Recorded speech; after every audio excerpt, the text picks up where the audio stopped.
Hello YouTube, thank you for stopping by. As always, please click like if you enjoyed this video. Please click on subscribe, and if you would like to be notified when I publish future videos, be sure to click on the bell-shaped notify button. Alrighty then.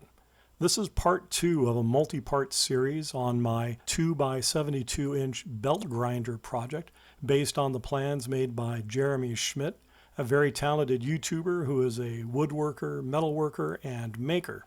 You can get his plans from his website, and I think it cost me something like 20 bucks. Quite a bargain if you ask me. In this video, I am prepping a cart for the belt grinder to be bolted to. I do not want to bolt the belt grinder to my workbench, so I purchased a 3-shelf rolling cart from Harbor Freight for about $50. I will not bore you with video of its assembly, simply because I forgot to film it. It's not a high-quality cart, but it will do for now.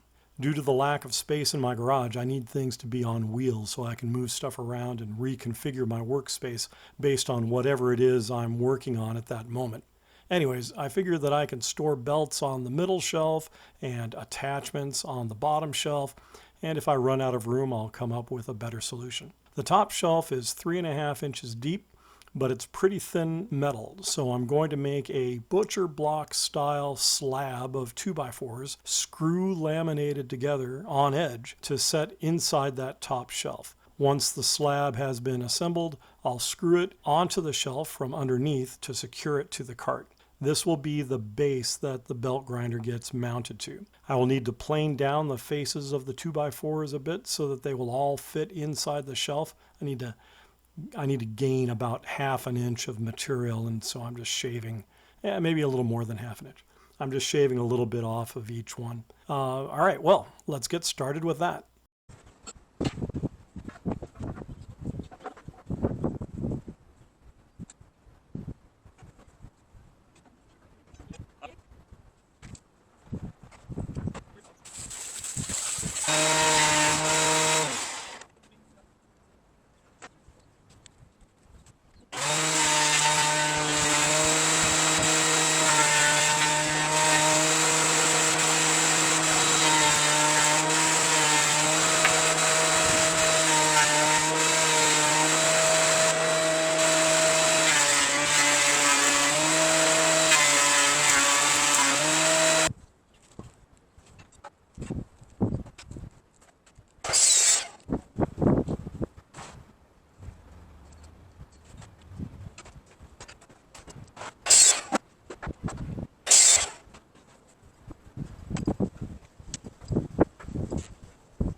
Okay, so this is what the butcher block insert looks like after being screw laminated together and then attached to the top shelf from underneath with a few more screws and some fender washers.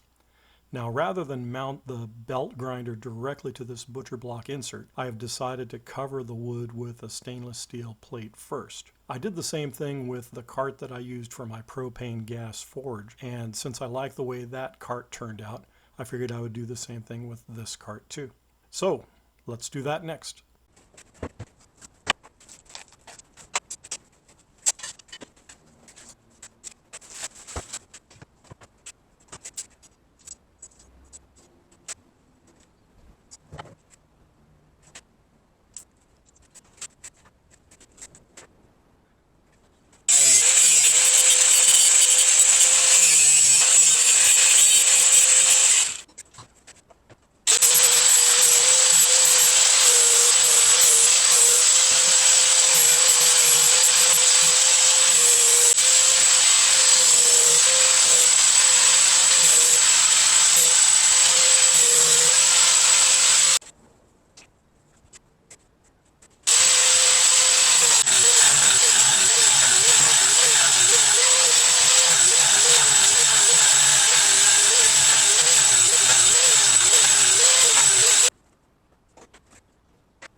Okay, I guess that this stage of the cart construction process is completed for now. One thing that I neglected to mention earlier was that the belt grinder will be getting mounted to the cart in an orientation that many people would consider sideways. The belt itself will be more or less centered and running at the midpoint of the cart, but across the narrower width of the cart rather than along its length. This is so that the motor can hang off the edge of the cart to facilitate rotating the belt 90 degrees if desired.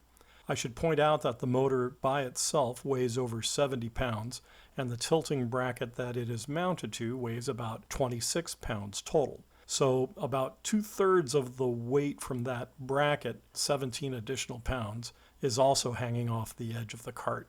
Now, because of this large amount of weight hanging off the edge of the cart, I will soon be adding an extension to the side of the cart, basically making the cart about 14 inches wider, and adding a couple more casters and some bracing right underneath where the motor will be hanging.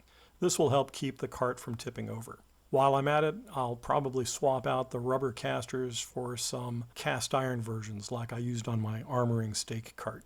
Alrighty then, that's it for this video. As always, please click like if you enjoyed the video. Please click on subscribe, and if you would like to be notified when I publish future videos, be sure to click on the bell-shaped notify button. Okay, bye for now.